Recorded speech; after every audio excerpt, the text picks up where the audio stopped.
Alrighty, welcome into the Gary Ayd Show here on The Cave, cavetalkradio.com, the Cave Talk Radio app. Great to have you aboard, Gary Ayd, Rich, and Selmo. And we are live, Facebook and YouTube Live, and of course the app, as I mentioned, available for download in both the Apple Store and the Google Play Store, the App Store, excuse me, God forbid. Good to have you aboard.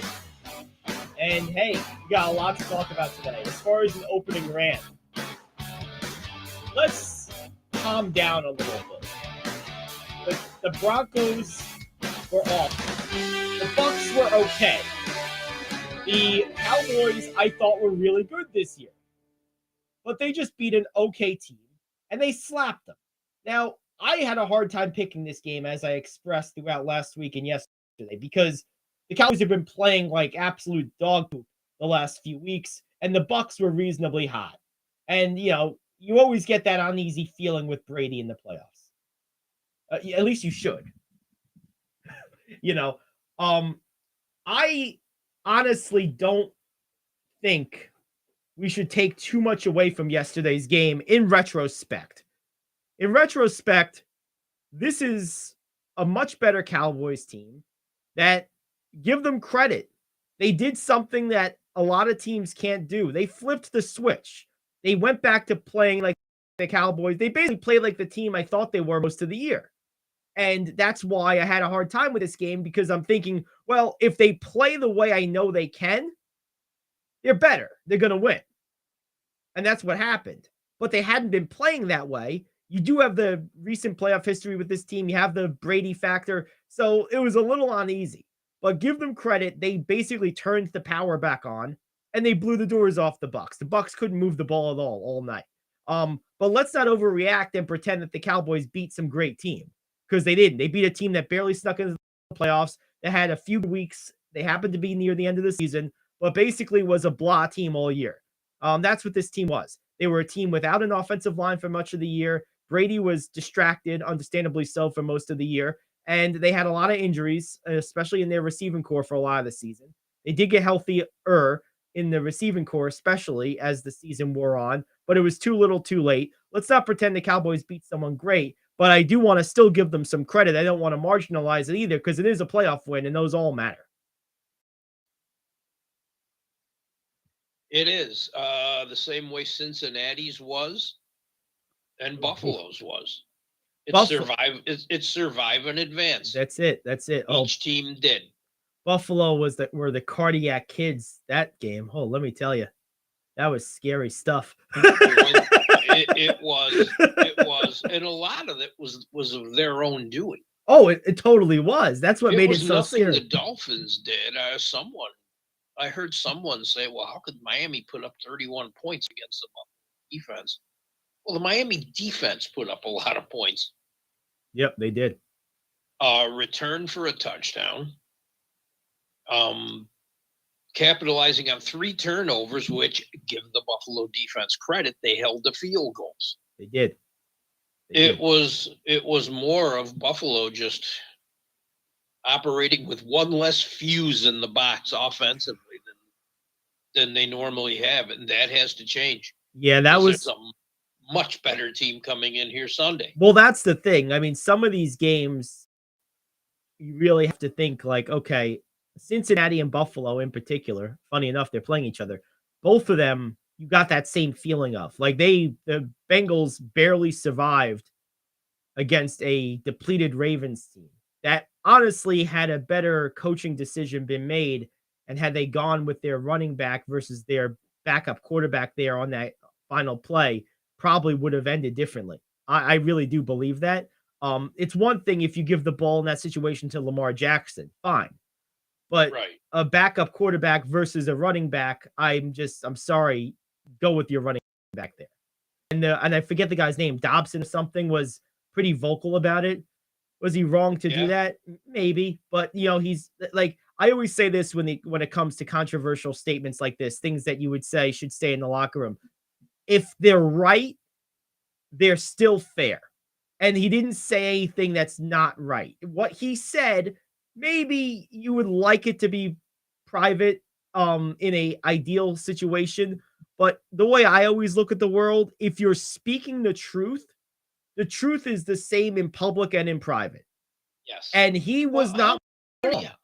Oh, I agree. But how many truly private moments are there? Well, that's the thing. I mean, there's always someone around with a camera or a recorder. That's right. No. Well, that's very true. But and I don't blame him for saying it. I would also call out the coach on clock management. They did enough things to shoot themselves in the foot. Yeah, they really could have won that game. They really could have. And we were watching that laughing. We were just laughing at them. At how bad they were. Yep. And how bad the mistakes they were making was. It was awful. Oh, it was terrible. It was absolutely terrible. You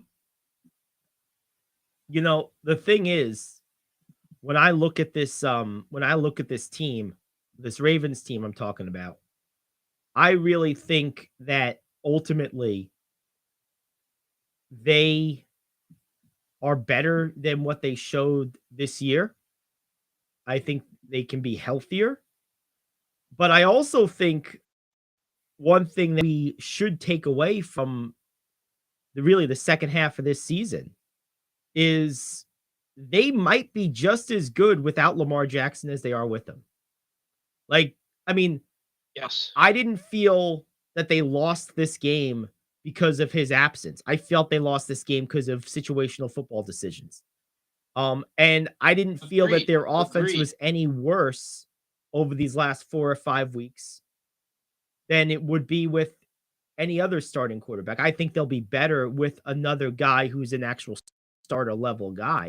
But like if you put Ryan Tannehill or Nick Foles in that lineup instead of Hundley, I think they're just as good as they are with Lamar Jackson. And I think that's going to be a hard thing for him to overcome in these contract negotiations. I think he's an incredibly talented guy, but I don't think his style necessarily translates to a significant wins above replacement difference. And I think that's going to be the biggest thing he's going to have to overcome, because why would I pay you $40 million if I could pay Nick Foles 12 and get basically the same thing? I don't think that's the case. I think you'd see a drop off in Nick Foles. A big one. You see a huge one in Hundley. He can't get the ball downfield at all. Okay. Jackson can. He can't hit the tight end. Jackson lives on him. Well, Hundley's a real backup. I mean, he's like a third string backup. Mm-hmm. You know, I'm not talking about him to Jackson. I'm talking about like a marginal starter, top shelf backup to Jackson. I don't think that's a comparison. Oh yeah, I do. I don't really see a huge difference in this team with a decent quarterback versus Jackson. I really don't. Like to me, they could have beaten this team with one or two different decisions having been made. Oh, agreed. But put a backup, an immobile backup in there like a Tannehill or a Foles, and you ain't going to see the same thing. You aren't going to see the same drives. He's going to hit Andrews. He's going to hit Andrews every time. I'll tell you that. Either one of them would. Foles? Oh, he's not going to miss Andrews. No way. I mean, he don't have that much faith in Foles. Oh, I do. I think he's a good quarterback. But he's a backup. Well, I think he is a backup, but I think Lamar Jackson is really not a great player on the either. Other hand. Well, Tannehill's better than both of them, I think. Well, he's certainly better than Foles. I think could make a difference. Yeah, not that he's necessarily. I'll tell you what. I'll tell you who I would go after if I'm Baltimore. While we're on the topic, if I can't get, I would try to keep Jackson, but I'm only keeping him at my price. If I can't get him at my price, I'm calling up Derek Carr. He's going to be available. The Raiders have made that clear.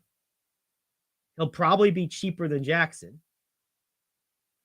And if I can't get Jackson at my price, I'm bringing in Derek Carr. Okay. I think Derek Carr should be a popular man this offseason. If I'm the Jets, he's on my radar. Yes. What about Garoppolo? Garoppolo's on my radar too if I'm the Ravens. I think as far as using a running game and getting a ball to a tight end, I think he's a perfect fit. I agree. And your best receiver is your tight end. Oh, yeah. He Oh, is without a the best. question. Oh, no question about it. Definitely. And are the Niners going to keep him? No, I don't think so. I mean, at this point, I mean, here's the question with Garoppolo. Is he comfortable being a backup?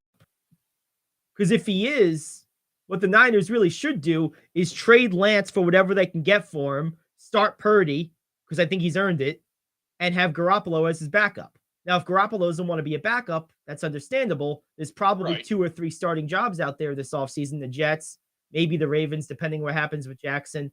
At least those 2.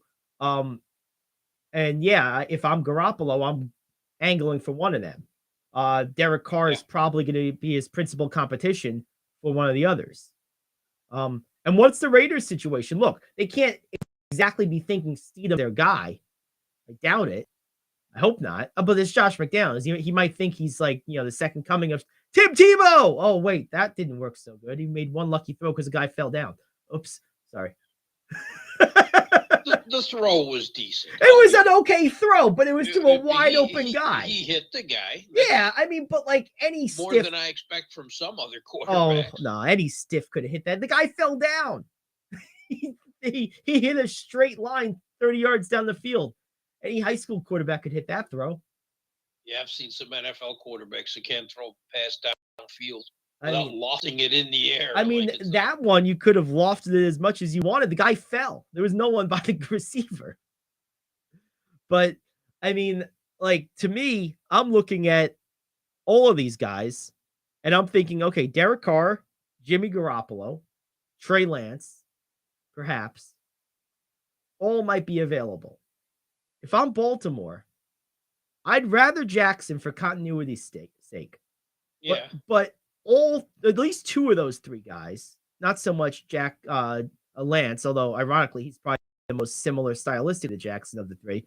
But at least 2 of those guys I know are as good or better. We're going to be just as good as a team with either Carr or Garoppolo as we are with Jackson. So with that said, I'm not overpaying Lamar Jackson this offseason. I'm not. Like, I get that. You have some leverage, which is unusual for a negotiation with a starting quarterback. They're going to have to use it. They're responsible to use that leverage, and I think they will. I think this could get ugly. I think this could be the story of the offseason. I think there's going to be people lining up both sides, and I think the people on Jackson's side are going to be blind to the business realities that I just laid out. It's not going to be personal from the Ravens. It never is. This is a business organization. They run this like a business, and that's just what they do. It has to be. And this is why so many NFL teams hate the Browns. Because they put this out there. Yep. They put this out there with a ridiculously fully guaranteed contract. Well, at least Deshaun Watson's a great quarterback. Like, to me, there's not many guys better than him. And I haven't seen great yet. I've seen good. Yeah, I saw great in Houston. I thought he carried a garbage team to a lot of relevancy. So that was 3 years ago. Yeah, well, he was out last year. He needs to really. Yeah, I have every back to that. I have every confidence he will. See, I still wouldn't have given him 100% guarantee. I mean, at that position, like, I don't have a problem with it if it's nobody else has it. Well, oh well. He's not better than Mahomes. I'm not saying he is, but if you're the Browns, you have to maybe overpay a little bit to get a guy like that because you're the Browns. No one wants to play there. Or you're just stupid and you overpay. I don't think that's stupid. Probably not having to. I mean, there was a trade for him. They didn't have to re-sign him that quick. Well, they're not going to take a chance losing a guy that they just traded all that to get.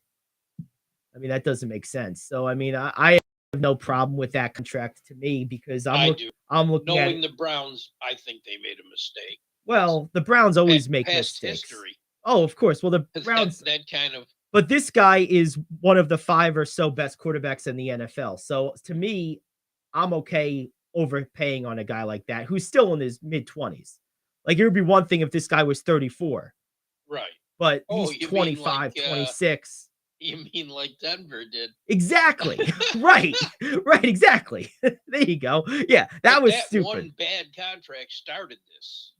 And now Jackson wants his money fully guaranteed, and Well, he wants those kind of dollars. He's not going to get it anywhere. well, like I we've would hope not. no, well, like we've seen with the Rudy Gobert trade, just because one team goes a little above and beyond doesn't mean that has to reset the entire precedent. And, other teams refusing to do that for just a short period of time will tell the market, okay, that's not the new precedent. That was an isolated deal. But to me, when you're a bad team and you have a chance at a great player, you do things maybe a little bit beyond the pale to ensure you keep that guy. And that's why Minnesota did the Rudy Gobert thing for the same reason. That's a bad team that had a chance at a guy they thought was a great player, great fit for them. So they went a little beyond the pale to acquire him and to secure him. Another mistake. Well, this one I never thought Gobert was a great player. I thought he was a great fit on the team he was on. Well, that's the thing. He's a great defensive player. He's maybe the best defensive player in the NBA over the last years. And he's not quite old yet. He's what, 31, 30, something like that? Yeah, 31. Yeah. So, and the way he plays, he's going to age okay because he's still going to have those monster, tree trunk arms. Yeah. He's still going to be 7'2". Yeah. That's not going to change. We hope not. Yeah, right. Yeah, it doesn't change till later in life when you start shrinking.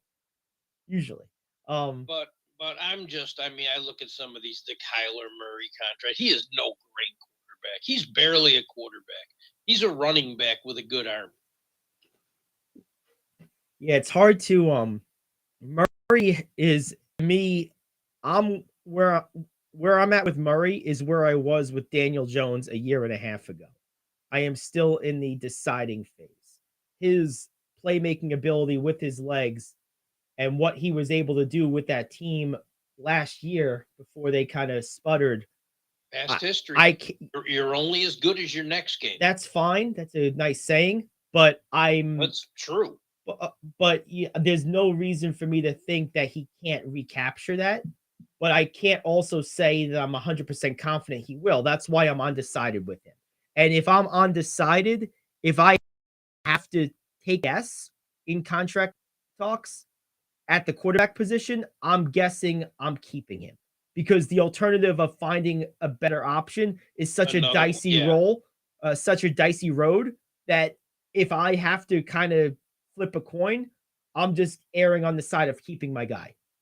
That's just me. I don't look at him as highly as you do. That's the big difference. I think he's still got some possibilities of being really good. I'm not done with him yet. I think one more hit to those spindly little Kevin Durant legs, and you don't have that much of a quarterback anymore. Yeah, I'm not so down on him yet. I'm not sold on him either. He's very much in the middle to me. Of course, the key is catching him too. Well, that's the other thing, which is never easy to do. And it would also I'm not saying he doesn't have any attributes. It would also be nice to have Hopkins healthy, have a better coach. That's what I'm saying. There's a lot of factors that are sort of beyond his control that I would like to see him benefit from before I make a final determination on it. He's certainly not my favorite style of quarterback. How much trust do you have in them to pick the correct coach? Again, track record. They have a weird track record with coaches. I mean, they did hire Whitten Hunt, who was a pretty good coach. Yeah. They did hire a couple of guys who were bad coaches. Like they're not one of these teams that always gets it wrong. They get it wrong about 70% of the time, but the other 30% they actually it is a lot. So to answer your question, I'll have a ton of confidence in them, but it's not like the foregone conclusion like the Lions or the Jets that I just know they're going to screw it up. I think the Lions have the right guy. Well, finally they have the right coach. The problem is like he's the most interesting person on their roster. There's not like one player that's like interesting to watch really on that team. If they get better, does it matter? Well, it does to a point. I mean, there's some great players on the field last night. Did you think that was interesting? I enjoy watching Micah Parsons anytime. I don't care what I the score stepped out to is. see if I could watch the grass grow. No, if Micah Parsons is on the field, I'm watching. And that's what the Lions are missing to me. Just one guy like that. I don't care what side of the ball it is. Because I think Hutchinson's going to be it. yeah, that he's probably their best option for that. I agree with that. Closest, yeah. Yeah, you're right about Closest they that. have right now. Yeah, no, that's very true. How do we get here? What were we even talking about? I drove you here. sir. What are we I even am talking? Spartacus. Oh God, come on, Cory Booker, get out of here. Oh man. All right. Great line. It is a good line. I think it's time to take a break. I do. Too. I think we need to recircle the wagons here. Let's get our attention back set. We'll have the question of the day, then we'll do some NBA. We'll kind of get you reset with the final playoff matchups. So a lot to get to. The Gary Ayd Show back after this here in the cave. Do you want to save money on your next flight? Then pick up the phone and call. That's right, call. Because the best prices are not online. They're with SmartFares. See, SmartFares has special deals with the airlines. When they have unsold seats, use SmartFares to fill them. So you get airline tickets at crazy low prices. They have access to great prices and discounts at over 500 different airlines, plus 300,000 hotels and rental car companies. Their prices are too low to publish online. With the extra money you'll save, you can book another trip or treat yourself to dinner or shopping. So stop searching all of those travel sites to find the lowest price on your next flight. Let one of our SmartFares expert travel agents find the best price for you. Call SmartFares today and get ready to see the world with a fat wallet. 800-370-2460. 800-370-2460. 800-370-2460. That's 800-370-2460. Come on, you watch the news. Be prepared to pay more taxes. Then if you owe back taxes or haven't filed in a few years, get ready. The IRS, the largest collection agency in the world, will be coming after you, with the power to collect taxes by any means they want to. Hey, they can freeze your bank account, your passport, even padlock your business. Oh, good times. Look, if the IRS claims you owe them $5,000 or more in back taxes and they're coming after you, don't panic. Call my friends at Get a Tax Lawyer first. Their job is to negotiate with the IRS and save you money. They're experts at it. That's all they do, and you can trust them. In some cases, they have reduced a $50,000 tax bill to less than $1,000. If you owe the IRS $5,000 or more in back taxes, call now for a free consultation. Call 800-649-8617. 800-649-8617. 800-649-8617. That's 800-649-8617.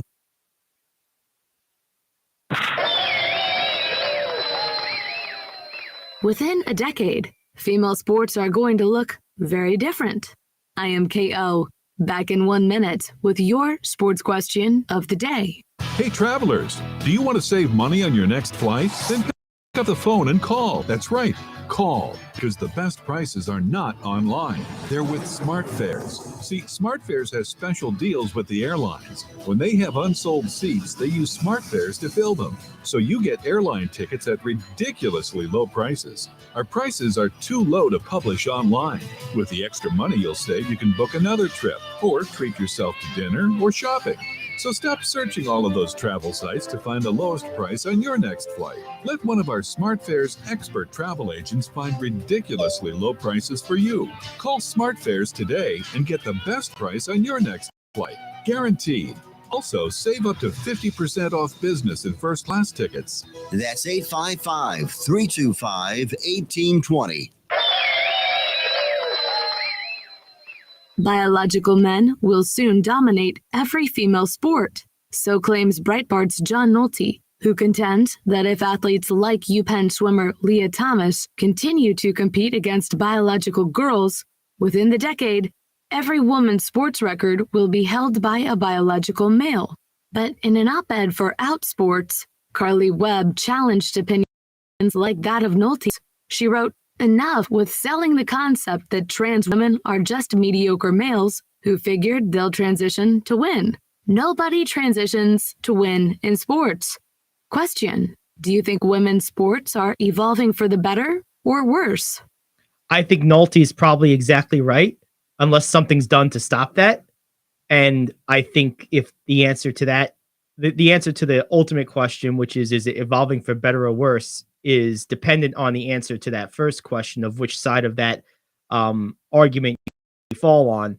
I happen to believe that Nolte is accurate here because unless something is done about it, like why would that not change? I mean, like when we've seen it happen, the samples we already have, that's exactly what happens. Those biological men end up dominating records. They do.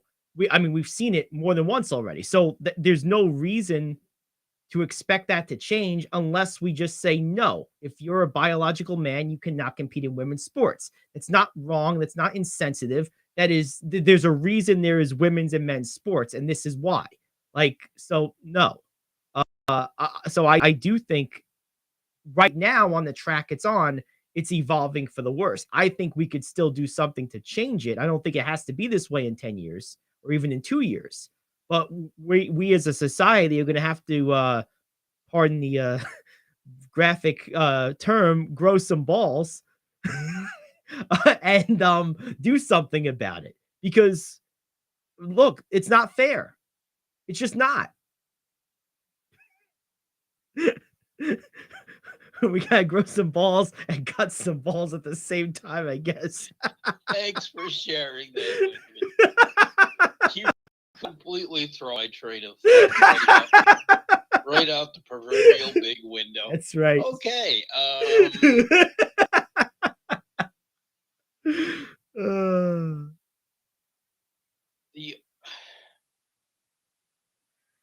have no idea. I just totally brain numbed you there. Yeah. See, the problem isn't growing some balls; it's cutting some off. Yes. That's And maybe. would they not now, if that were the case, and they have been removed, would they not identify as biological? No, well, because see, the problem is, this is what I've said. I don't See, the wording on this is kind of well, that's where this, I think the whole thing is wrong. I don't think the words do or should matter in a sense of addressing the inequity, because the problem is, even if you go through all of the gender reassignment steps, your bone structure is still that of a male. Your muscle structure is still going to be that of a male. It might atrophy and come down over time with hormone therapy, but your oh, it will the more estrogen. right, but the bone structure is still going to be there. Right. And I don't think you could ever make a biological male for the purposes of being an equitable athletic playing field with a biological female. I don't think you can ever make that truly fair. And with the rate of recidivism we see with this, meaning with the rate of detransitioning we see with people that go through this, whether they're athletes or not, what's to say whatever standards we set, this guy meets and is by those standards a girl, so therefore eligible today, and then 2 years from now changes his mind, and then in the 8 months or a year it takes the governing bodies to catch up, he breaks some records or hurts someone. What's to say that doesn't happen? See, like it just needs to be as simple as, if you're born a male, you play male sports. If you're born a female, you play female sports. Like, there has to be that clear bottom line delineation, because in sports in particular, it creates, at the best, unfair situations, and at the worst, in say common sports, dangerous situations. Yes. And that's not okay. So it doesn't mean that society has to say you can't transition from one to the other. Personally, my personal opinion is, if you're doing that, you need psychological help, not biological transitioning help. I personally think that's 100% a mental disorder and nothing else. But that aside, if you want to go through it and you're a consenting adult, I don't think children should be allowed to do this with or without parental consent. I think you should have to be post-pubescent before you could ever do this, because it screws up your body otherwise. Mhm. And because there's so many people that change their minds so rapidly, I think it shouldn't be allowed in people under, say, 21, no matter if parents consent or not. But once you're a consenting adult, you can do what you want with your body, as far as I'm concerned.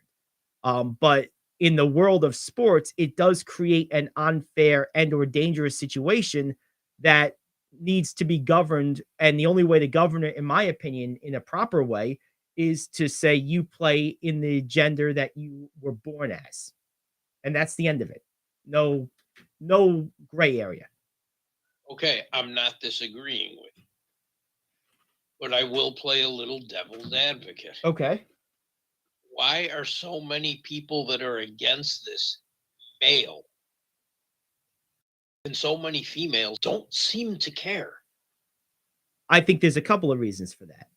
I think one, women on average do not support women's sports as much as men do, because there's just a lot more male sports fans than female sports fans. And I think because of that, men have a greater understanding, even those of us who didn't play professional or even high level college sports, more of us grew up, survival of the fittest, physical, playing in the Yeah. streets. And I think we intrinsically understand what type of advantage this really is better than women do because of that, the way we grew up as males on average. And I think that has a lot to do with it, those two factors. The second one I agree with completely. To say there's a lot more male sports fans is Well, I mean, just look in NFL, NBA, or NHL arenas. yeah, but I mean, you look at the audience metrics of any sports related show, and you're talking 80-20. Like, I'm talking events, which are not. well, 80. no, they're not. But events are, like, I would venture a guess that a full 30 or 40% of people at any given live event are there to be seen and just to go out for the night. They're not necessarily sports fans, like whether they're male or female. Tell that to the Bills Mafia women. Well, the Bills Mafia is a little different, but I mean, like, Madison Square Garden is sold out for 20 straight years. The Garden and This Yankee Stadium, Crypto.com arena. I mean, Are you're there to be seen. there's a lot of people that Knicks, Lakers games. yes, and there's a lot Yankees, of people, Dodgers. and It's there's not like that all over the country. no, it's not. But even in other places, even in like Oklahoma City, let's say you're going to a Thunder game. Let's say I'm me and my wife live in Oklahoma City. Like, I want to go to a basketball game tonight. My wife doesn't care about basketball. She has no idea who Shea Gilgeous-Alexander is, but she's going to be in the audience just as I am. But she's there because I'm there. Okay. I think there's a lot of that too.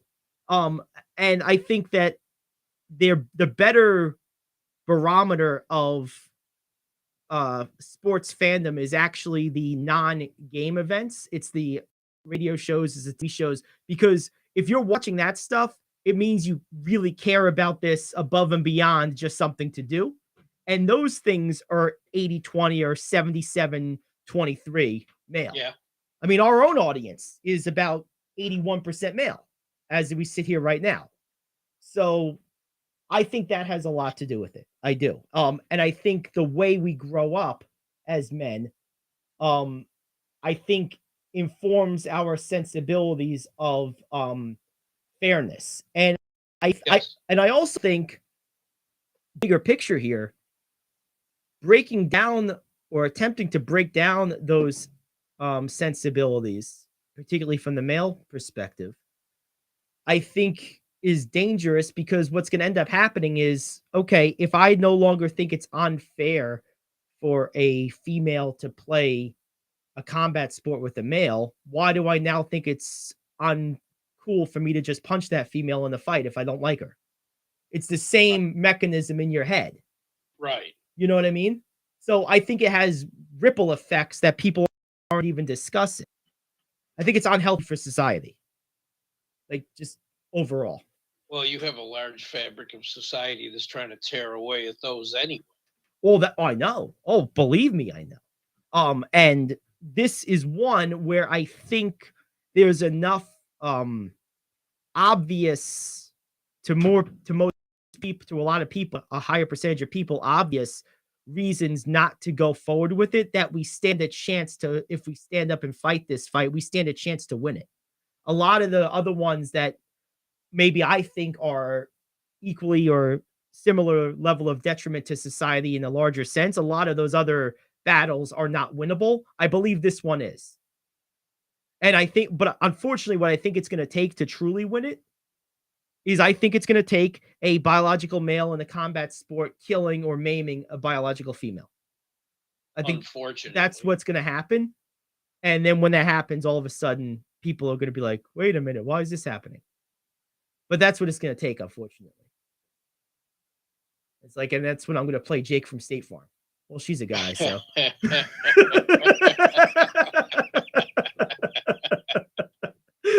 Oh, jeez. Or I'm going to play clips from Joanna, man. That'll be my other move. How long have we been doing this show together? Going on 2 years, I guess. Oh, man. And we got a Jake from State Farm. Right? Jake from State Farm. Oh, my God. Yep, Jake from State Farm. Well, I guess you and I have been co-hosting only about like 6 months together now, 5-6 months. We've technically been on the air together in some form or another for 5 years. Yeah, right. Yeah, this specific show. At least. Yep. No, yeah, that's true. Very true. And I think I was a regular guest on this from day one. Yes, you were. Co-hosting, yeah, half a year, a little over half a year. About that, yep, 6 months or so. Toby here is still trying to give me a hard time. There we go. All right. Well, Toby's job. That's right. That's what he does. Let's take a quick break. We'll come back. We'll take a look at some of the NBA games from last night. LeBron, a cool 48. Big deal. And a lot of other good performances last night as well. We'll talk about that right back. The Gary Ayd Show here on The Cave. Are you like me? You have health insurance, but you don't have dental insurance. Do you need to get to the dentist right away? Maybe you need an implant or some other major service. Well, I found a dental insurance plan that's just right for you. It's called Spirit Dental. Spirit Dental offers a $100 lifetime deductible, a huge network of dentists. And here's the best part. There's no waiting periods. Yeah, that means you can call right now and have real dental insurance for you and your family tomorrow and get that immediate coverage you want. Spirit Dental has plans for just a few dollars a day, up to $5,000 annual maximum and coverage for implants. Whatever age you are, the dental insurance you need is a free phone call away. Now don't wait and be sure to ask about Spirit's vision plan. Here's the number: 800-631-9229.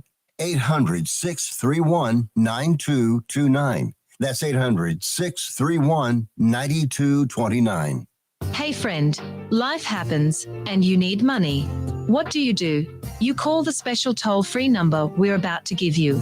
We will send you a link to your phone with details on how you can loan up to $5,000. Couldn't you use $5,000 to pay for your rent, pay grocery bills, get your car repaired, or whatever you need? It's up to you. We don't care. We're just here to lend you the money. And we'll lend people money with good, bad, or no credit at all. Of course, some terms and conditions apply, and you'll see those on the link we're going to send you. So if you need up to $5,000 maybe as soon as the next business day, call this number right now. We will text you a free link with details. Paid for by Money Mutual. Call 800-586-7112. 800-586-7112. 800-586-7112. That's 800-586-7112. All righty, we're back. And Jason Tatum, 51 points last night against the Hornets. The Celtics won 130-118. That was the other great performance from last night I was teasing. Man, this guy's smooth as silk. Yeah, he is. Oh, what a player. What a player he is. He's just so good. Speaking of guys who had great games against dumpster fires. Yes. LeBron threw in 48 against the Rockets, and he probably could have done that in his sleep. Yeah, well, the funny thing is the Lakers only beat him by 8 points. The Lakers can't stop anybody, and right now, everyone's hurt. It's LeBron, Westbrook, and nope. Yeah. I mean, you're missing Davis, Reeves. And they're Lonnie missing Walker. Lonnie the fourth. Walker. Yep, that's what I was just gonna say. Patrick Beverly's a day-to-day situation, but I think he's been that way for the last 2 years. Yeah, well, he played last night, Beverly. Yeah, it's just not a good situation. You know what's interesting though? They're sitting here at 20-24. If you look at their record since their start, because they started like 1-11 or something. Oh yeah, and they're 2 games out of a wild card spot. See, I think this team could still end up with about 45 wins because I think that if they get healthy, their record since that start is a fairly good record. I mean, if they were, I think it was 1-11. I'd have to go back and look at this specific, but it was something like that. Let's just say 1-11 for sake of argument. That would mean that since then they're 19-13. So that's 45 win pace, 47 win pace, something like that. You know what I mean? Yeah, it's just it's a big if. No, well, obviously health is always an if with Davis in particular. The other guys I'm not worried about. Right. And with me, are they better without Davis? I don't think so. Probably not. No. But ball moves better without him. They might be more democratic offensively without him, but they can't guard anything or anybody without him. No, they can't. I mean, the Rockets but then scored again, they're the 132. guard on Houston. Well, that's the problem. Their best player is a chucker who shoots 40% from the field. And they still scored 132. Can we stop with this kid being a star, please? Green? Yeah, no. He's he's not even a good NBA player at this point. He's basically Kemba Walker in Charlotte. Yeah. He's an athlete. Yep. He chucks up a lot of shots. But you're making my point. That garbage team scored 134 points right, against the Lakers. Right. It took LeBron scoring almost 50 to beat that team. Right. That's my point. Still, one of my favorite games this year was that Lakers 136-134 win over Sacramento. Oh, that was awesome. A fun game. Yeah, that was 1977 basketball at its finest. Loved every second. Every second of it. I like watching the Kings play too. Oh yeah, they're fun. And I like offense. What can I say? Yeah, well, absolutely. Offense. I like to get up and down the floor and run. I don't want any of this walking the ball up stuff. I want to move. Let's move. Yep, basketball's a game of motion. Absolutely. And that was fun. Did you see the best play over the weekend? I only saw it in highlights, but did you see Ja Morant's dunk? Oh my God. You've been watching basketball for decades. Are there 5 guys more athletic in your lifetime than this guy? I mean, this guy just jumps out of the gym. I mean, he's like David Thompson with a better shot in hand. That's a good comparison. I was gonna say he was the guard version of Dominique Wilkins, but yeah, basically. Oh, I mean, my God. Man, does he get up? Holy smokes. I'm concerned he's not going to have an incredibly long career because of his slender build and his reliance on that athleticism. But I'll tell you what, he's fun right now. It all depends how well he learns and studies the game. Yeah. In the years where he has this, because he will have to make a jump. Yes. Can he play a Chris Paul style of game in a few years? Can he learn to play that way?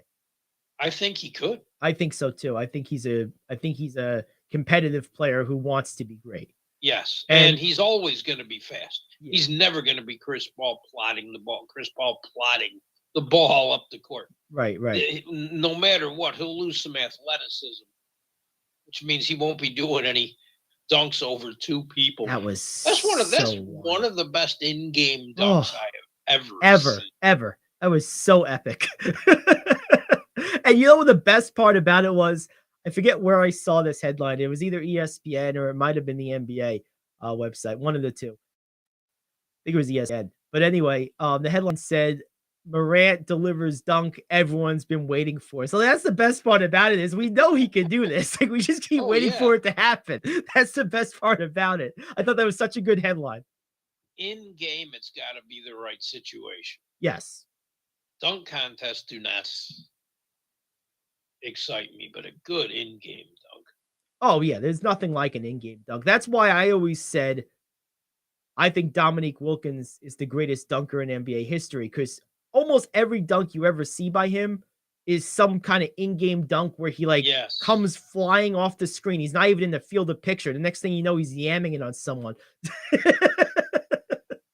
Uh, Aaron in the late Christmas Day game put on a show Yeah, Gordon's with like another 8 guy. in-game dunks. Yeah, he's another guy that can really throw it down.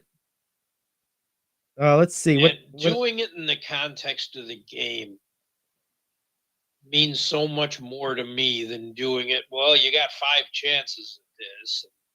There's Yeah. no one Oh, here to yeah. bother you. Yeah, I That totally means agree. nothing. I haven't really liked a dunk contest participant since Terrence Stansbury, Oh, jeez.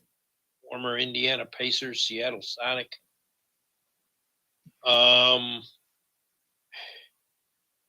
And it wasn't the thing where you had a chance to do a bunch of dunks over. You did it once, you didn't do it. Right.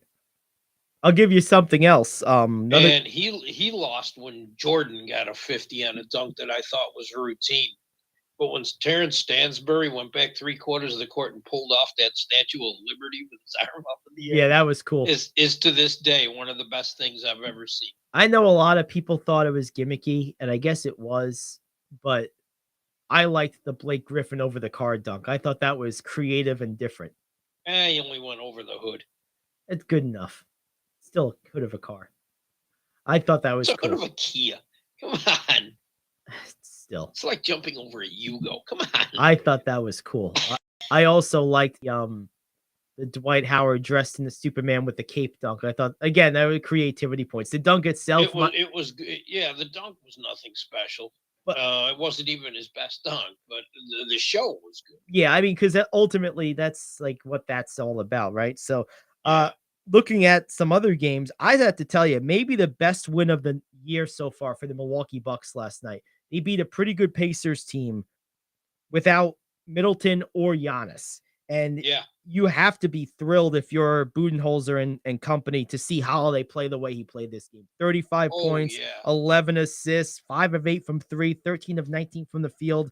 That is big time. And oh boy, you hope that's a forebearer of things to come, because if he starts playing like he's capable of, this team could become a lot more juicy again. Yes. Remember, he was the 3rd best player on a championship team last year. Yep. Well, 2 years Last ago. night, he was the best player. Yep, absolutely. Couple other big games for the Bucks. Bobby Portis had 21 and 11. Brooke Lopez 19 points, 3 of 5 from 3, and Nora Brooke had Lopez 14 off is the the guy bench. that Yep, never gets any credit. never. Nope. He just boring, basic, blah He just blah blah. goes out there and does his job. Yep, he's been doing it a long time, and he's been very good at it. Scores on Yep. the post, mid-range and deep. Yep, Block shots. yep, Does the things you expect him to do. yep, yep. He's excellent pro. Grayson Allen also had 17 tonight, so a nice team win by the Bucks. Really played well against, like I said, a pretty good Indiana team. They're not a great team, but they're a solid team. Now, you talk about 2 teams going in exact opposite directions. What about the beatdown Memphis put on Phoenix? Yeah, that wasn't pretty, was it? Not if you're a Suns fan, anyway. No. Yeah, that was not good. I mean, this was foreseeable, I think. I mean, there was just no way Phoenix was going to keep up with the athleticism of Memphis. It just wasn't going to happen. No. I mean, this is like you're talking about like the YMCA All-Star team versus like the NBA team. Like that's what this was like. I mean, you just like Miles Bridges, or Mikal Bridges, excuse me. Bridges is the only guy in that lineup that's athletically good enough to stay on the perimeter with these guys. And Ayton has the athleticism, but not the know-how or desire or whatever he's lacking. Desire. So whatever it is, he's not all the way there. Bridges is the only one, and not surprisingly, he was their best player last night. Yeah. Well, look at the names. I mean, Torrey Craig is not an NBA starter. No, he's not. I know Jay Crowder's nothing great anymore, but dude, you were worried about competition in camp. If you can't beat him out, you have no business in the league. That's very true. Absolutely terrible. That's very true. Morant. Absolutely terrible. That was not. I mean, it was just not even. No Cam Johnson, no Chris Paul, no Devin Booker. Yep. No Cameron Payne. Yeah. Just yuck. Morant, which is why Landry Shamet started at guard. Yeah, it's not good either. Morant and Baines combined for 57 points in this one. Jackson got you 18 points, and how about 6 blocks from Jaren Jackson Jr.? Yes. How about that? Another unsung player. He was 18 and 8 with 6 blocks and 2 steals. One of the best defensive players in the league that doesn't get enough mention. Yeah, I mean, he's in the defensive player of the year type of category. I mean, the guy's an absolute stud defensively. Oh, he is. Yeah, and it's exactly what that team needs. Oh, without question. He is the perfect player for that team. One more that stood out. The Utah-Minnesota game was fun. Yes. But, man, the Miami Heat did another no-show against Atlanta. I don't know what to make of this Miami team. I really don't. Somehow they have a winning record, and I don't understand above why. 500. Go figure. I don't understand it. I really, truly don't. And who was Utah's starting center last night? They played without marketing. They beat Minnesota. There was some guy, I'll just be real. There was a guy I never heard of. Had a 2020 game. Walker Kessler.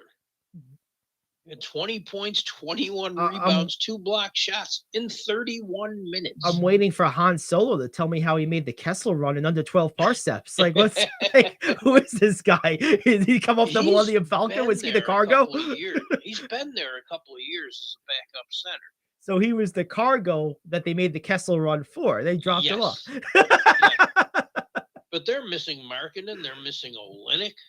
Wow. And they scored 126 points. 7 guys in double figures. Yep. See, this is why. And I'll tell you what, any contender that doesn't think that they're going after Jordan Clarkson doesn't want to win. Agreed. I agree.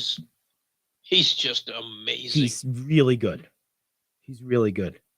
Real quick before we go to break, this is a good example. This game is a great example of why I think we have to really understand how good NBA players truly are. Because, I mean, you're talking about a team that, like, you don't know half these guys. I mean, like, you and I maybe do, but, like, Vanderbilt, Kessler.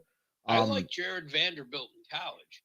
This is first chance he's had 3-4 years in the league to get playing time. Well, but that's my point. Like, okay, we might know who these guys are because it's what we do. But like, even like your normal, like, good fan, attentive fan, who's Agbaji, Vanderbilt, Kessler, these guys all played great last night. And that's the thing, is you have to understand, given the opportunity, most guys that make the NBA can do stuff like this.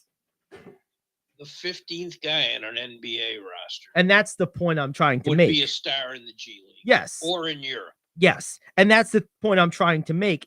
All these guys are capable of making impact with proper playing time and usage. That's why they're there. And what does it say of the Utah coaching staff, too? They know how to plug and play. They always have. They beat a Minnesota team that had no business losing to what was on the court. Yep. It's true. But then again, they're Minnesota, so. Yeah, that's just what they do. Yeah, unfortunately. You talk about a guy who's still in the league. Kyle Anderson, I think he still hasn't finished his first drive to the basket. Yeah, but he got a triple-double last night. He's amazing. He's one of my favorite players because somehow he puts up decent numbers and is a good player despite the fact that he's slower than me. It's hilarious. Yeah. He's one of my absolute favorites. He really is. Well, there we go. All right, let's take a break. We'll come back. We got the top 5, hour 2. We'll look at some of the games from the next couple of days. We'll recircle back to the NFL. take a look at the second round of the playoffs, get you set for that. A lot to get to. Hour 2 around the corner. It's the Gary Ayd Show. Back after this here on The Cave.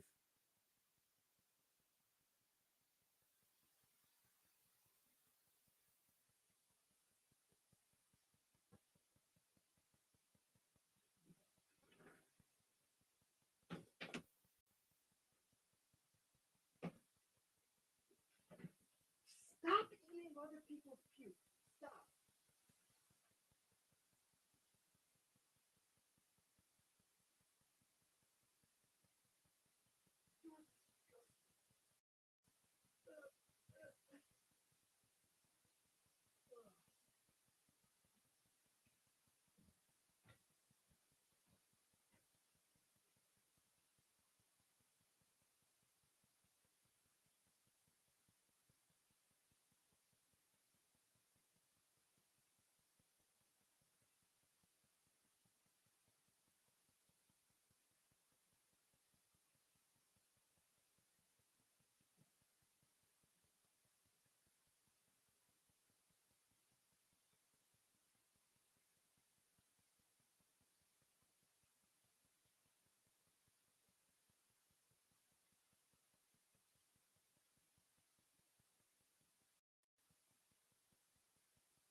All right, welcome back into the Gary Ayd Show here on The Cave. Hour number 2, cavetalkradio.com, the Cave Talk Radio app. Great to have you aboard. Apple CarPlay, Android Auto. Gary Ayd, Rich Anselmo. And it is time to lead off hour 2. which of course means it's time for the top 5. This is the moment we've all been waiting for. It's time for King Talk Radio's Top 5. All right, let's do it. What do we got today, Rich? We have one more to finish up on our series of top 5 what ifs. Okay, we got football now, right? Yes. All right. You may fire away when ready, sir. Well, couple running backs come to mind immediately. Gale Sayers and Terrell Davis. Yes. Both come to mind immediately. More so Davis, but certainly Sayers too. Sayers did just enough to get in the Hall of Fame. Davis didn't quite get that much, but the little bit we got to see of Terrell Davis, this guy was an all-time great. He was special. Yeah, he was. He really was. So that's definitely comes to mind. Different type of what if, but also a running back. What if Barry Sanders was motivated by records? Would Emmitt Smith have ever even had a chance at the record? Like if Barry Sanders decided, I want to A, break Peyton's record, and B, keep piling on until I can't play anymore, what would that number have been? It's a good question because Barry Sanders was healthy when he was. Left. I mean, and he was, you talk about special. He was one of one. He may have had 20,000 yards in his career. He was that good. He was. You talk about special. There's never been anyone even approximating what he was able to do. He was crazy, insane. Yeah, he was. He actually looked fake. Like, you can't do the things he did in real life in video games. I was just going to say, it looked like a video game. Even faker than like that. Like, you can't even do that in video games. Like, when you watch his highlights, if you're young, you don't believe it gives credence to the argument of all these guys back then couldn't play because look what he's doing to them. No, he was just that crazy. These guys weren't bad. They were great. Reggie White wasn't bad. They couldn't tackle the guy because he was like an amoeba. He was like a shapeshifter. Oh, what a beast. What an absolute beast. The most unique athlete in any sport I think I've ever watched. Like, just totally crazy. So 3 running backs come to mind right away. Andrew Luck comes to mind. That's who I was thinking. You know, what if the Colts don't get him like killed for 7 years? Does he play a full career? Or maybe, Luck was always sort of a different breed. He was, really smart. He qualified to be at Stanford by academics alone. Yes. Maybe he just was one of these guys that, he happened to be great at football, but it wasn't his deal. That's possible too. And it wasn't. Right. It wasn't his only. Right. It wasn't. But if he's not had getting another plan for his life, but I think he would have played a little longer had he not been getting killed. Right. Right. So after a couple of concussions, he said enough. Right. Because I want to be able to know who my kids are, and I understand it completely. Yeah, I mean, if football's not really your thing, I get that. I don't even think it's not that it's not his thing. He was thinking about later in life, and there's absolutely nothing wrong with that. Even if I didn't like the decision at the time. Yeah. I mean, I as long if football's like not your deal, like, and you have other things you want to do, then whatever. But I don't think it wasn't not his deal because he wouldn't have been that good if it wasn't his deal. Yeah, I mean, maybe it wasn't his biggest passion. It wasn't his only.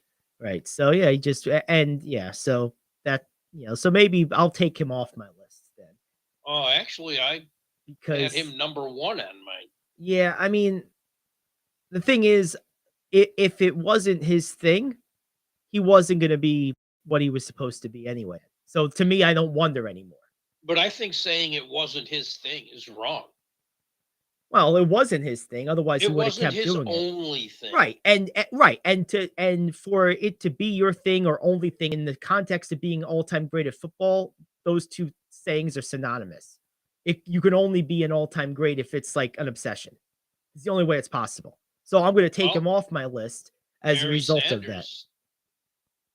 could have still played. He didn't. Yeah, but he played 10 years, not 6, which is, long even for a good running back. Yeah. Yeah, but he could have played 5 more. He could have, but he played That's a shame. but he played a full career, whereas Luck played about a third of a career for a guy of his ability at his position. Yeah. And didn't do enough to be an all-time. I don't hold it against him. Well, in the context of wondering, I don't wonder anymore. It wasn't enough of a passion for him to do what was necessary with the ability he had, so I don't wonder. See, the guys I'm putting on this list, I wonder. And it was maybe taken from them. He voluntarily makes gave it sense. away. Right. For whatever his reasons are, and those are his. I don't care, but so I'm not gonna put him on my list then. So far I have Davis, Sayers, and Sanders. I wonder, had he not had the neck injury, if Peyton Manning could have done what Brady's been able to do and been still top of the league into his 40s. Because like that neck injury really affected his throwing ability. It did. And I wonder if that had never happened, how much longer he could have sustained the level of play that we know him for. Do you think Peyton wanted to go into his 40s? I do. I do. Do you? Yes, I do. I think he retired because he was physically incapable, not because I he never wanted got to. that sense from him. Oh, I did. I didn't get the sense that he wanted to play, have a Brady like. Oh, I did. I always thought that football was like his end all and be all. It still is. Right. So I think he absolutely, if healthy, would have played longer. I absolutely do. Okay. That's another one that comes to mind. I wonder how different Lawrence Taylor's career would have been if he wasn't so addicted to cocaine. Because I could see that have gone in 2 different directions. I actually could see been much different. I could see him maybe not being as good because he wouldn't be as crazy. Right. He was an all-time great on this stuff. So. Yeah. Well, so it's like Doc Ellis pitching a no-hitter on acid. I mean, yeah. Either you got it or you don't. Yeah. But I just wonder if he would have been just as good not being a cokehead. It's just a good question. Yeah, it's just a weird one to me. I always think about that. I wonder if given the opportunity, other than occasional spots here or there, could Deion Sanders truly have been an actual two-way player throughout his career? Because I think he could have been. Because when I watched him play receiver, he didn't look out of place. He really didn't. So if they had played him that way for most of his career, similar to the way the Angels now play Ohtani in baseball, I think Deion Sanders could have retired with 7,000 receiving yards and 30 or so touchdowns. I think he could have been a productive down in and down out receiver while being the all-time defensive back that he was. He shut down half the field. Yeah.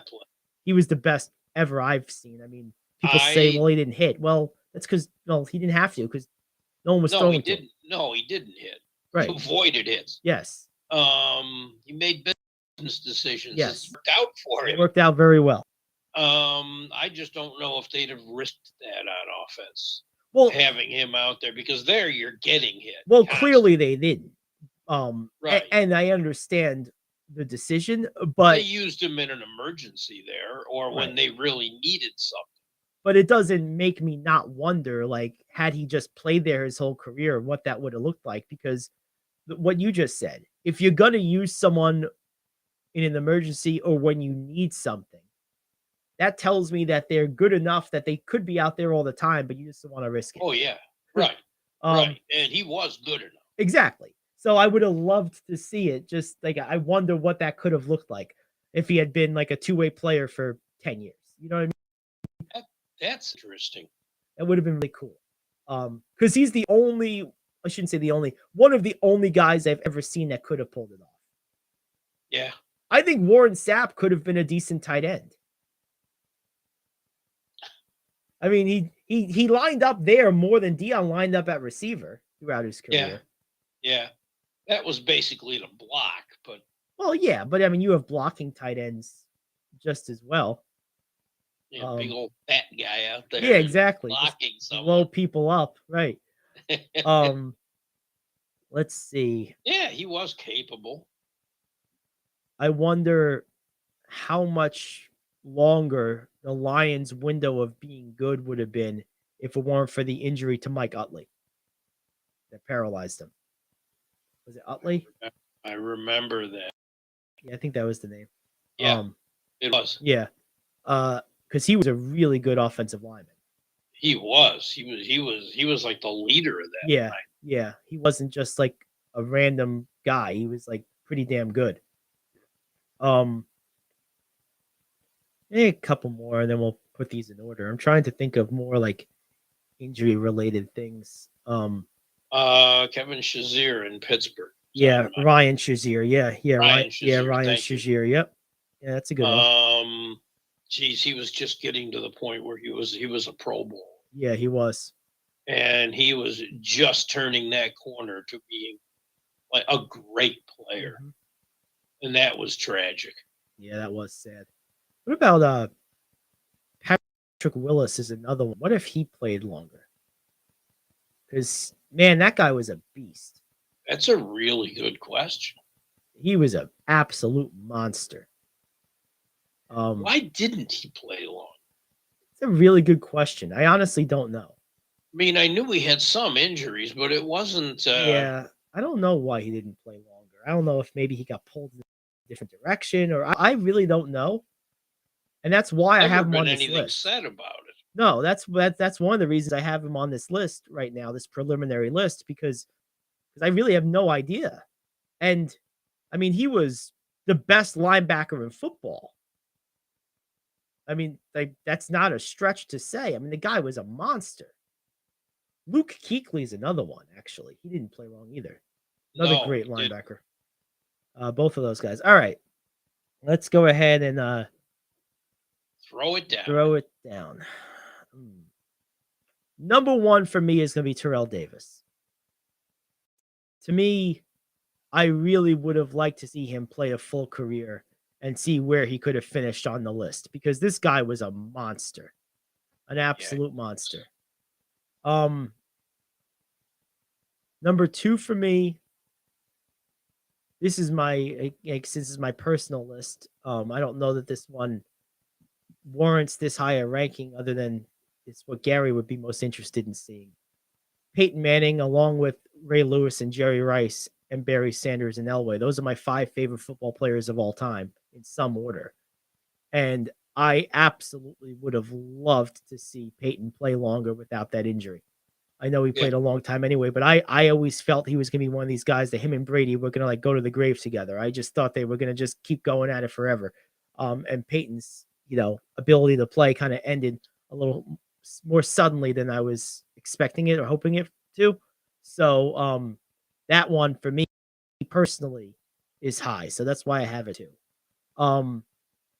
Interesting. When Brady did a Manning cast, he and Peyton were talking about that. Mm-hmm. And Brady had commented on how much he missed competing against him because it brought the best out in him. Yep. Well, yeah, they brought the best out of each other. I mean, yeah, and I would have loved to have seen a few more years of it. There was nothing like it. I think I'm going to go Gale Sayers at 3. I'm going to go Patrick Willis at 4. And number 5 is a toss-up. It's what if Dion played both ways? Because again, that's just a personal point of curiosity for me. And then the second option here is what if do I want to even go a second option? Luke Kuechly comes to mind as a second option. Yeah. Another one we didn't mention. What if OJ doesn't become OJ? Like, how much longer would he have remained a beloved public figure? Because he was getting to that stage where he was at the age where a lot of the people that knew him as a player were getting older. They weren't quite old yet, though.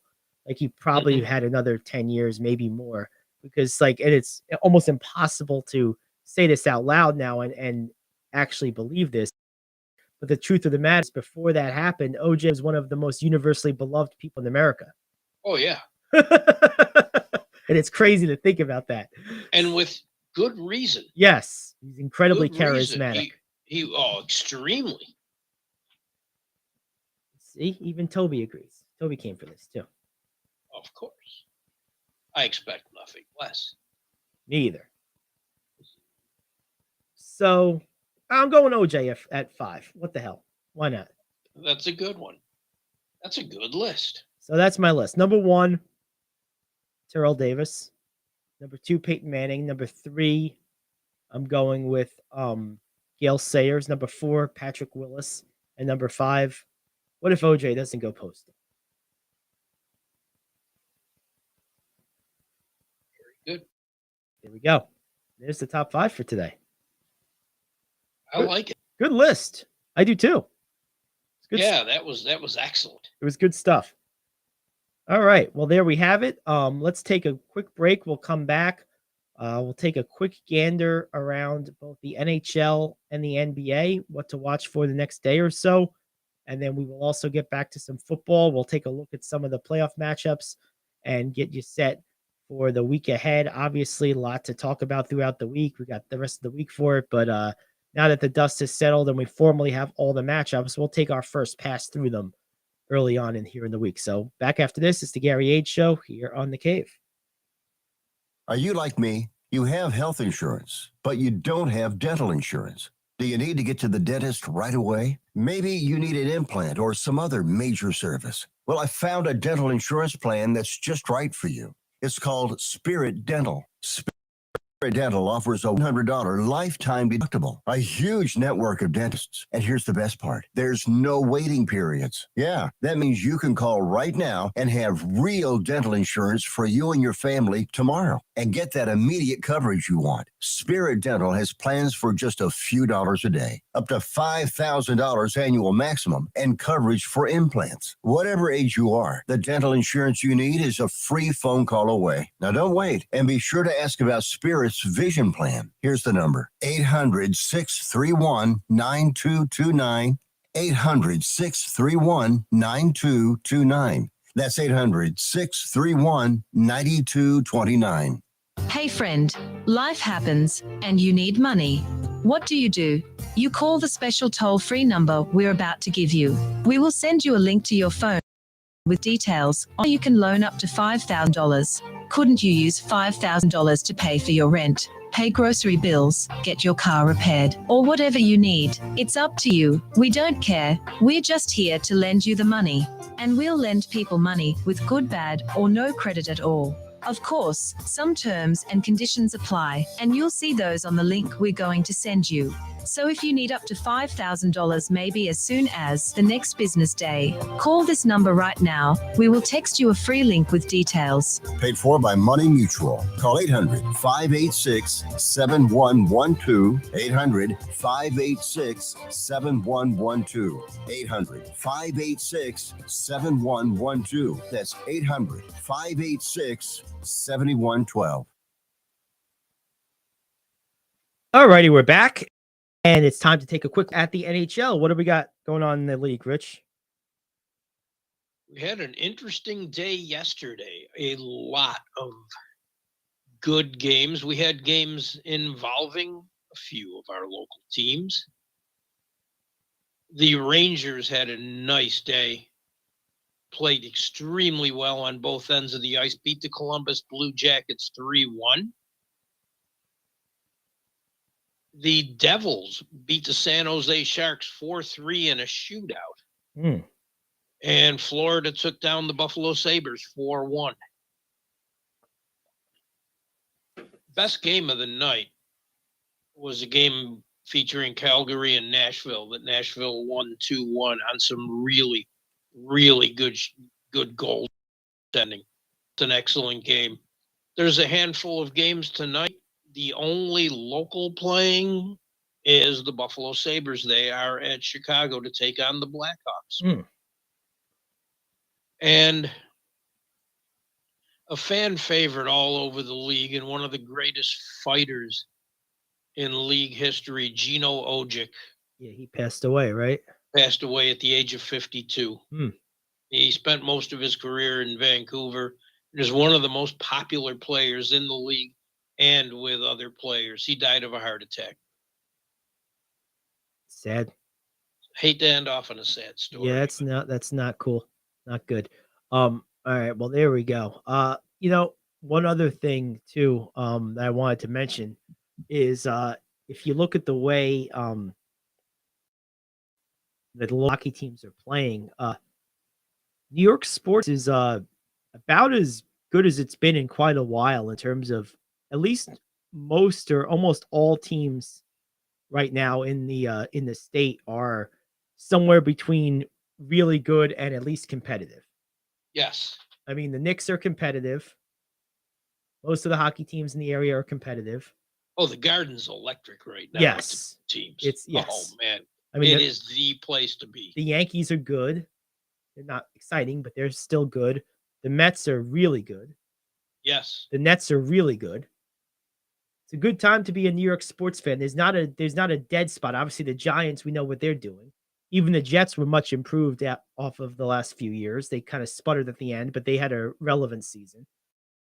They seem to have direction. Yes. So right now, if you're a New York sports fan, no matter which team you're a fan of, you're in somewhere on the spectrum of like we're heading in the right direction and we're competitive to we might be a title contending team like the Nets and the Mets. So it's good to be a New York fan right now because there were some dark days, man. I mean, it's been a while. There were some bad teams in a lot of sports for a long time. Oh yeah. So it's nice to see. All right, let's take a quick look at some NBA games for tonight. We kind of recapped yesterday's games. What do we got on the docket tonight? It's a short night. There's only 4 games tonight. You have your TNT games. The first TNT game is the Raptors at the Bucks. Yep. Depending on who's going to play, it could be interesting. The second one's in the Clippers. I just can't. The best game of the night's not a nationally televised one. It is Portland at Denver. Yeah, that is the best game of the night. I also like the Philly. The Blazers can score. They can. They get up and down the court. And Nurkic is having a great year. To back up the Shaq philosophy that anybody whose name ends in IC can play. A lot of itches. That's right. Yes. That's probably the most wonderful thing Shaq has contributed in his decade plus as a broadcaster is the itches. If his name ends in itch, he can play. If it's an itch, don't switch. That's right. And Portland's just a fun team to watch. I think they're going up a team who's better all around. Yes, I agree. I'm going to say something crazy. At Denver. Yes. Well, Denver's, yeah, they might be the best team in the West right now. I'm going to say something a little nuts. I personally think, talking about this Brooklyn game, if Kevin Durant were healthy and the team was focused on trying to do it against this Spurs team with the way they can't guard anybody, I could see them flirting with 200 points. I really like if the Nets just went out there and said, we want to score as many as we can tonight, and Durant was healthy, I could see them scoring 180 against this team. I really could. They can't guard anybody. It wouldn't surprise me. This is the worst defensive team I've seen in like maybe 50 years. Oh, they're absolutely horrible. I mean, they don't even try. They're so bad. No. Oh, my goodness. I mean, because his defense is horrendous. But, like, they look like are missing people. They look like the 85 Pistons versus this San Antonio team. What a disaster. The Spurs are missing people too, but it's by their own design. Yes. They didn't want an NBA roster this year. Well, they don't have one. Oh, what a mess. And the sad thing is, if they were even like below average defensively instead of historically horrible, they might be like almost okay because they do score a little, but they shoot a good percentage anyway from the field. They shoot 47% from the field, which isn't bad. They do. But man, they can't defend anything. I mean, it is absolutely horrendous. I would love to see it. Like just to put a punctuation mark, an exclamation point on this team's ineptitude defensively, I would love to see some team put up like 90 against them in regulation, something crazy like that. Because I think it's possible. I really It do. absolutely could happen. Somebody would have to be firing on all Yeah, cylinders, like a team but like it Denver, absolutely maybe. could happen. You know, Denver I shoots a think high Oklahoma City could. OKC, maybe Sacramento. Those are three teams that come to mind. OKC put up $150 on the Celtics, man. That's right. You don't If think they ever had that kind of night against the Spurs, they could get up to 175. See, the thing I think would cause it to not happen more than anything else is if you had that type of night against the Spurs, the game would be over in the third quarter Right. because it would be like 130 to like 92. So you wouldn't be playing your guys, long enough to. That's why I'm saying you'd almost have to have like Bill Belichick coaching for a day where he's like, we're running it up. I don't care. Like you almost have to have that mentality too. We want to see how high we can get. Oh, can you imagine if someone did that against the Spurs and ran it up? How grouchy Popovich would be? Oh, I don't want to be man. that reporter. I would pay to hear that. That's another I reason why I really want it to would. happen. That would be great. It would be great television. Unless, he just threw the ball through the television, which he might do. True. I wouldn't want to be the Oh, reporter. no. That would be a night. Oh, God. You walk in there with a hazmat suit, or at least a helmet on, because he's going to throw something. Right. Yeah, you would. That would not be a good time. Man. Yes. That's the only actually intriguing thing about that game. Yes. Yeah. So what can Brooklyn do? I mean, Kyrie's gonna it wouldn't surprise me if Kyrie went out there and had close to 60 tonight. Honestly, if the game's like close because the Spurs are scoring too, it wouldn't surprise me to see Kyrie with 50 plus. It really wouldn't. I think they're gonna need it from him. So those are your 4 games: Brooklyn, San Antonio, Philly, and the Clippers. That game's okay. I might watch some of that. No, it's not. No, it's not. No. Although, what have Embiid and Harden been eating since they came back from their respective injuries? Well, I don't know, but Embiid is still eating up defenses, though. I mean, he outdueled LeBron the other day. So, well, he has that kind of skill. Yeah, but yeah, he does need to lay back on the churros or whatever it is. Yeah, because both of them look like they're auditioning to be in the Fat Boys. There's an 80s throwback for you. Oh man, our voiceover guy Jack George, being the rock and roll and music savant that he is, always calls you Philip Anselmo's lost brother. Interesting. We are related. Are you? Yeah, but it's not real close. Distant, like multiple cousins twice removed type of thing? Or... Yeah, and I've seen him and talked to him a few times. Okay. Old family things and that, but yeah, we are. Oh, you are related. Okay. I didn't know. Yeah. Okay, there you have it. That's funny. So there you go. That's there's your piece of useless information for the day. Hey, we excel. We specialize in useless information. One game you didn't mention. What's your take on the Raptors Bucks game? Despite their lousy record, believe it or not, the Raptors are actually playing better. Yeah, I have to tell you, this Raptors team doesn't interest me. I've never been really in on this team. There's individual pieces I like. I mean, I like Van Vliet. I like Anunoby. Of course, I like Siakam. But I don't like I like the ingredients in the soup, but I don't like the soup. I don't enjoy watching this team play together. I enjoy a couple of individual components. But I like Barnes a lot, and I think Trent's a nice player, but there's one big thing missing. A big thing. Yeah. Someone to guard guys over 6'6". there's one big ingredient Right, missing yeah. there. Yeah, the big piece. Yeah. Yeah, no, that's I true. think it could be somewhat interesting if Giannis doesn't play. That's the whole thing. If Otherwise, no. Giannis doesn't play, I have no interest in watching this game. My only interest in watching this game would just be to like marvel at Giannis another night.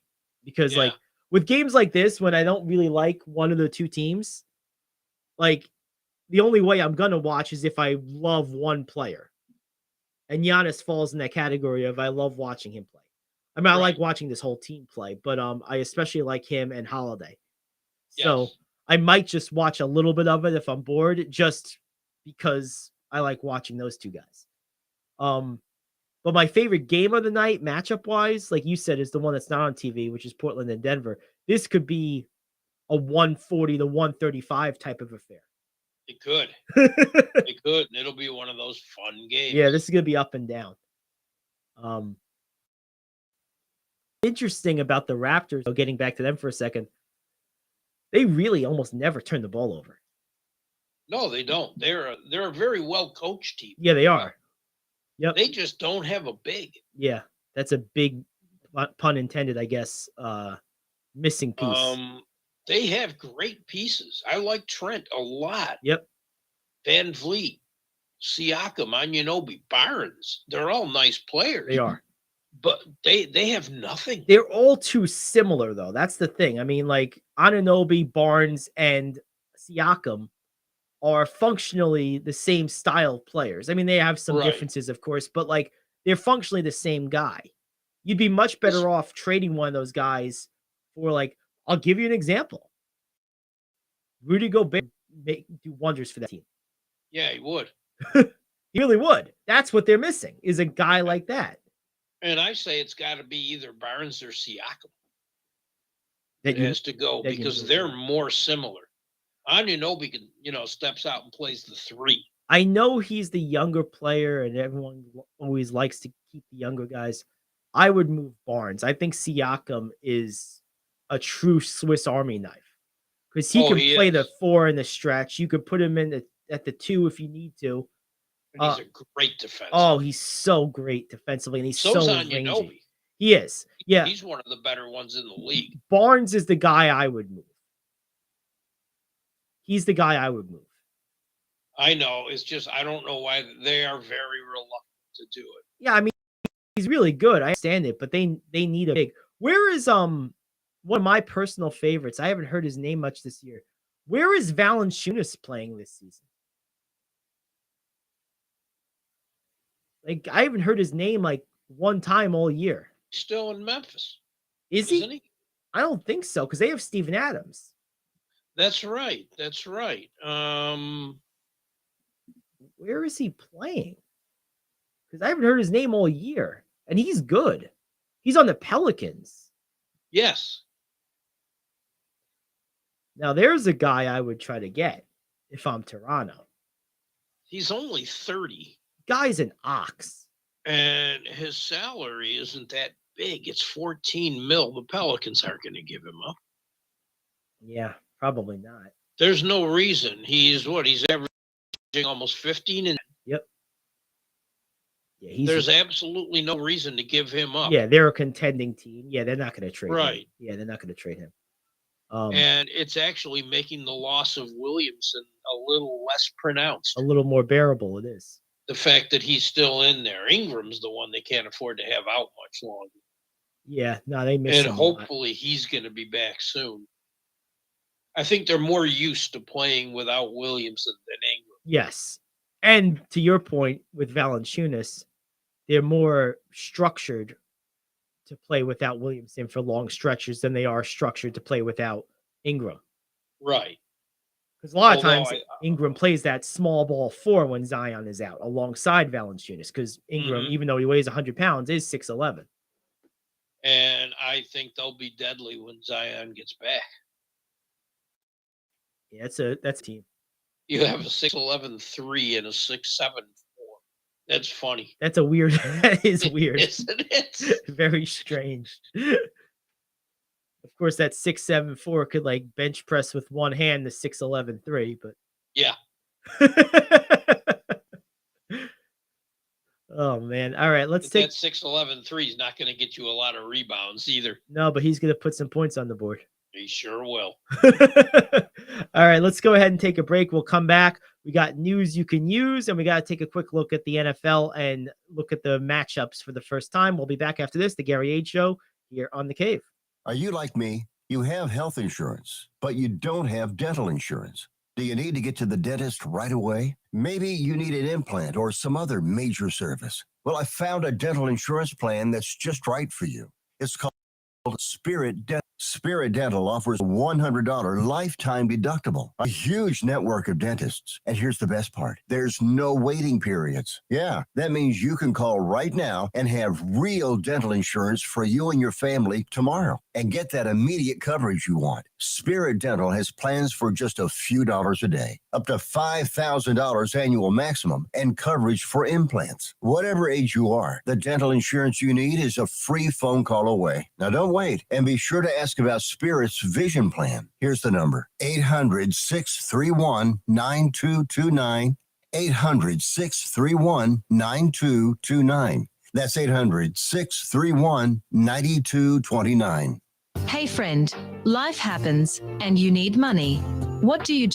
You call the special toll-free number we're about to give you. We will send you a link to your phone with details on how you can loan up to $5,000. Couldn't you use $5,000 to pay for your rent, pay grocery bills, get your car repaired, or whatever you need? It's up to you. We don't care. We're just here to lend you the money. And we'll lend people money with good, bad, or no credit at all. Of course, some terms and conditions apply, and you'll see those on the link we're going to send you. So if you need up to $5,000 maybe as soon as the next business day, call this number right now. We will text you a free link with details. Paid for by Money Mutual. Call 800-586-7112. 800-586-7112. 800-586-7112. That's 800-586-7112. All right. Well, if you're a fan of traditional NFL football, if you're an old-time NFL fan, this year's NFC playoffs is going to be a wet dream for you. You two, like the blue blood, long-time team type of matchups, traditional rivalries in the truest sense of the word. Of course, the Giants are playing the Eagles, two traditional old teams, division rivals for 100 years. Both cities don't like each other. And then, of course, on the other side of the bracket, you got what else is more traditional than Niners Cowboys? Oh, yeah. That's perfect. If you're a fan of old-time football, those are matchups that you have to love. And then, of course, on the other side of things, you have in the AFC, you have the Chiefs versus the Jaguars. That's kind of weird. And then you have the Bengals and Bills. Hey, we were going to play this game recently. Oh, hey, nice to see you again. Hopefully it's Yeah, they decided to do it now. Oh, yeah, exactly. Hopefully it's on better terms this time. All right. They just changed the venue. That's right. Hopefully you're okay. All right, let's kill each other. All right, good. Yeah. That's what it's pretty much going to be. Yeah, exactly. We didn't like before. We tolerate now, but that all changes Sunday afternoon. That's right. I think it's 4 really good games. I like to say once the first stuff's out of the way, this is when the playoffs actually begin, the divisional rounds. Yeah, I mean, these are 4 very good games. Yeah, I agree with you 100%. I mean, I like the wild card round for one reason, and that's it's kind of the last week of a pseudo full slate of games. Yes. You know, but you're right. The quality of the games tends to be more erratic. Although this wild card round last night withstanding was fairly competitive. I mean, you had two teams that really no one thought were going to have a chance almost pull 2 upsets with Miami and Baltimore. Right. You know, so this was a pretty good round of football last night withstanding. And the Niners game was pretty much that one went according to script. That one went according to script. Yeah. It did. So I mean, we'll do our picks later in the week, but I just kind of wanted to set the table for everyone. I'll tell you right now, without making any picks, just sort of the early storylines I'm kind of looking at, and then we'll move on to some news you can use. Early storylines in the Giants game, same kind of story I had going into the Vikings game. Are the Giants, with their more methodical team, are they able to A, slow the explosiveness of the Eagles, and B, are they able to play their methodical offense in the face of this crazy fast Philly defense? Those are two things to kind of watch out for.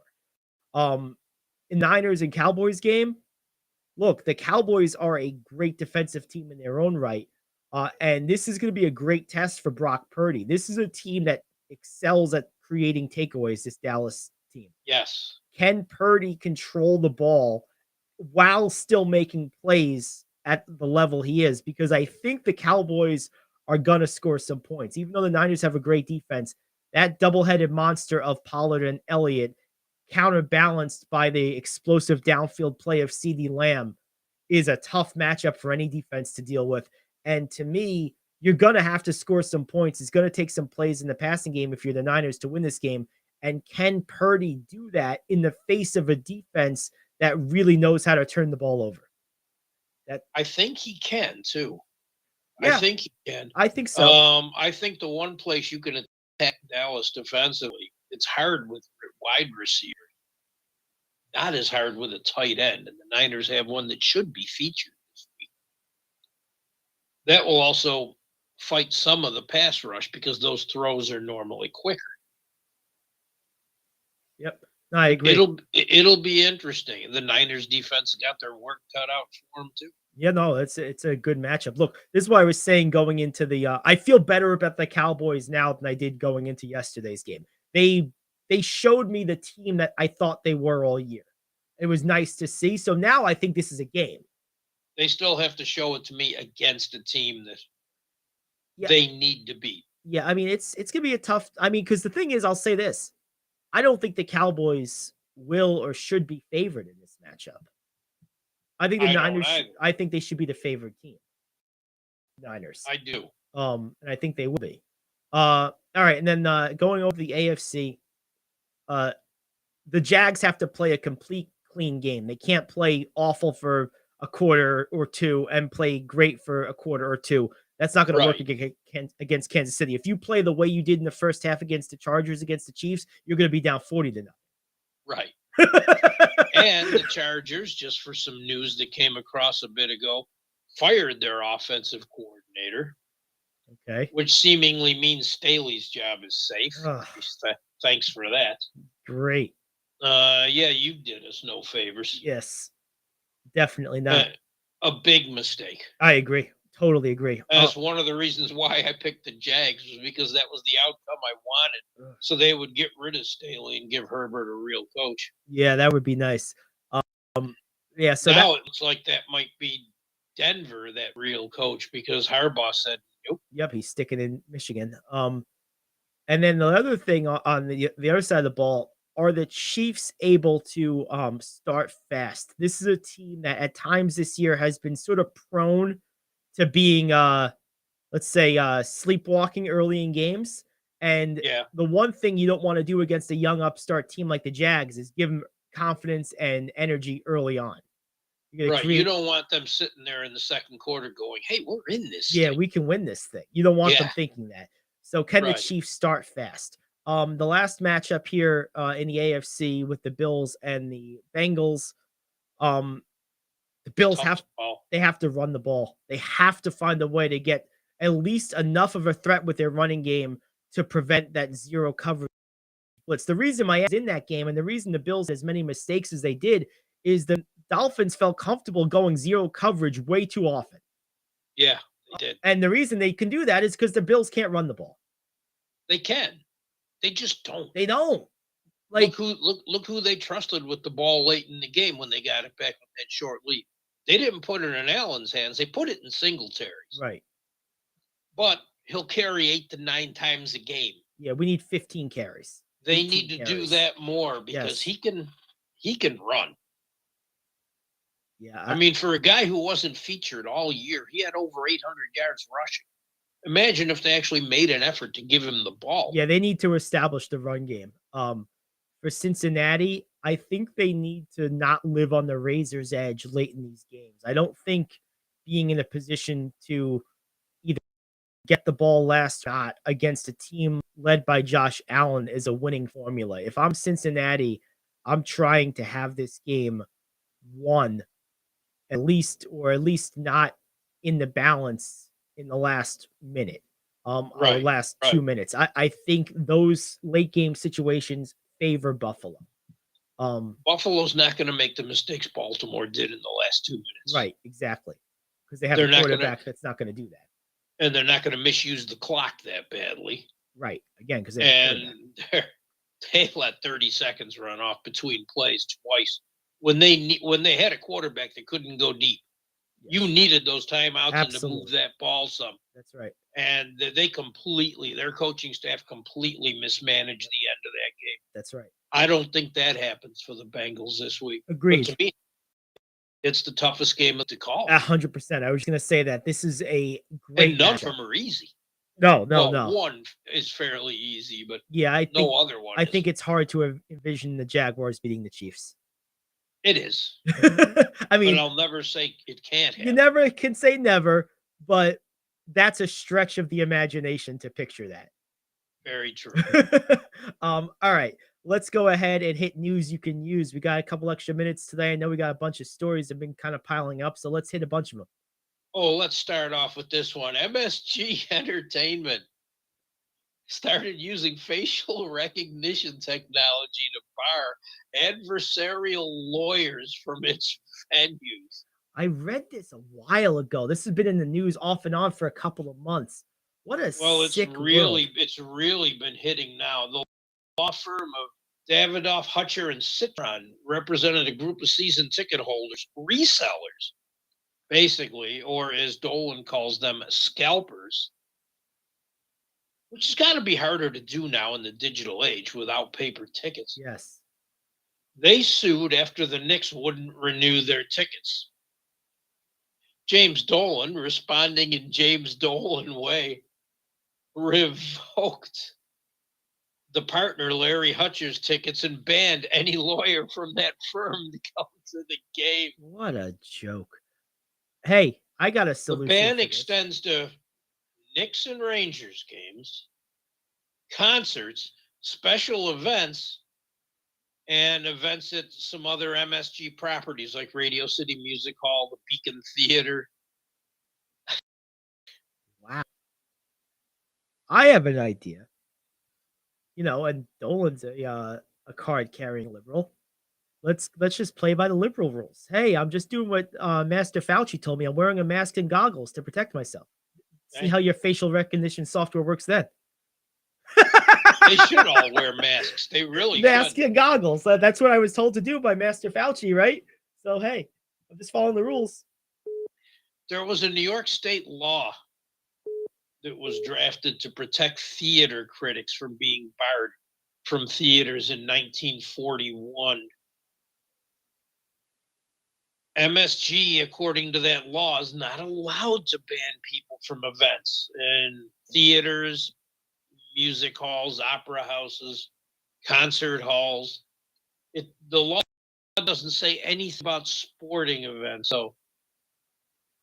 But the law had a carve out for sports, but it wasn't really. They've gotten injunctions allowing them to see concerts, but they haven't been allowed into sports games.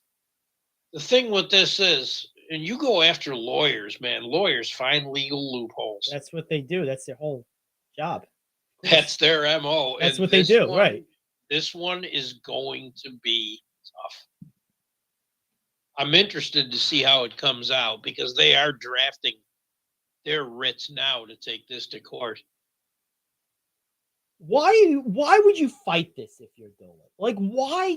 Like, he just steps in mud pies that he doesn't need to step in. Like, don't fight Charles Oakley.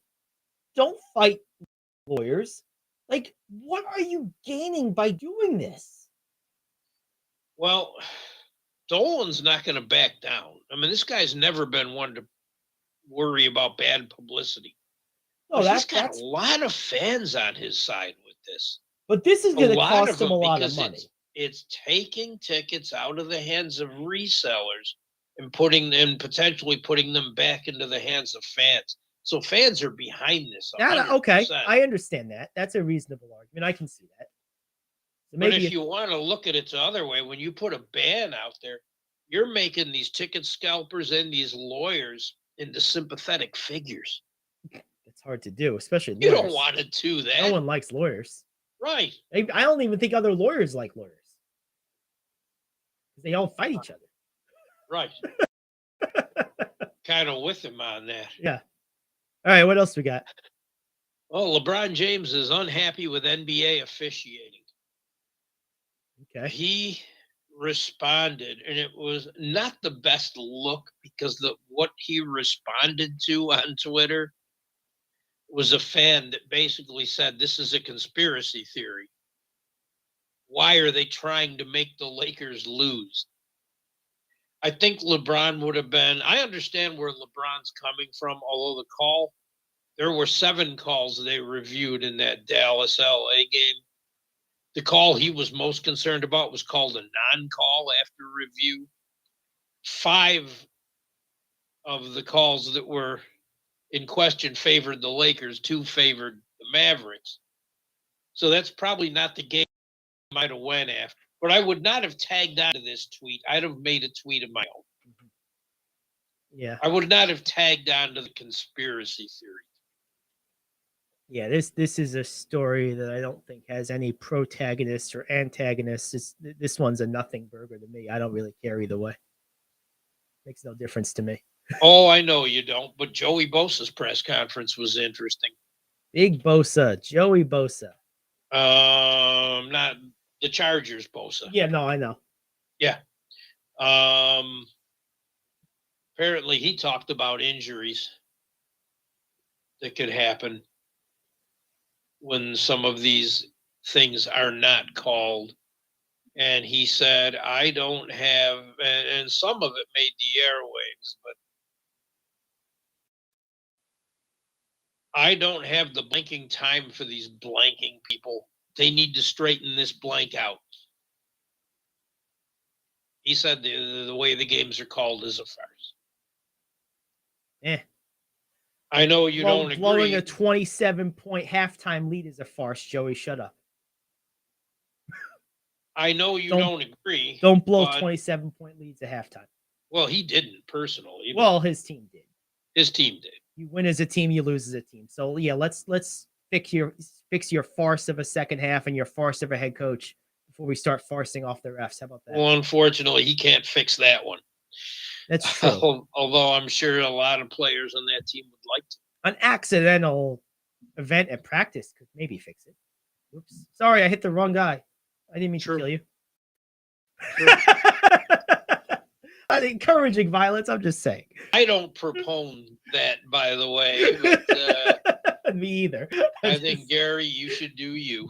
I'm not suggesting he do that. I'm just saying he could. It might end the situation. That's all. It's a possibility. Yes. We'll just leave Yeah, we don't want you to do this, Joey. Let's be clear about that. But if you happen to, it might solve the coach problem. I'm just saying. Yes. Oh, man. All right. Well, that does it for us. We'll be back tomorrow, 10 to noon. Enjoy titillating sports with Rick Tittle. Until then, for Rich, I'm Gary. We'll see you tomorrow. It's The Cave.